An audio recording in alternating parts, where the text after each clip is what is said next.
Ilang pamilya ang piniling salubungin ang bagong taon sa Luneta Park sa Maynila.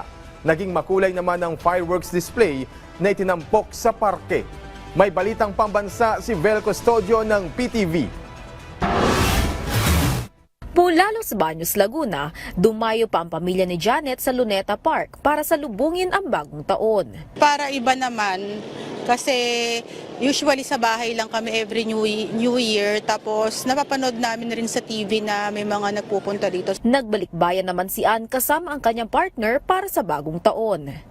I'm an old man now, settled down looking at the fireworks in Luneta Park. Nakakalat ang mga otoridad sa paligid ng Luneta at sinusuri muna ng gwardiya ang mga pumapasok sa parke.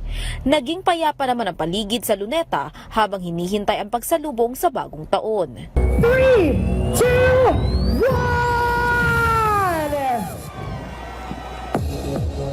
Happy New Year!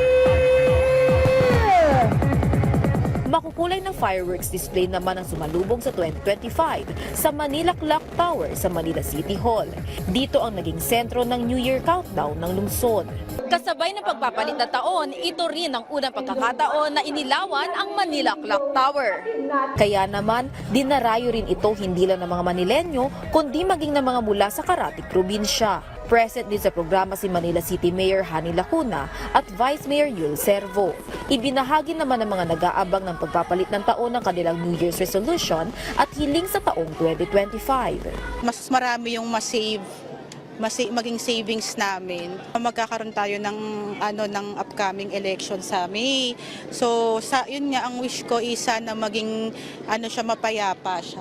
To live for a good many more. My New Year's resolution is, be healthy, be happy, and be kind. Patuloy pa rin ang deployment ng Manila Police, lalo na sa matataong lugar para sa ligtas na bagong taon. Mula sa People's Television Network, Vel Custodio, Balitang Pambansa.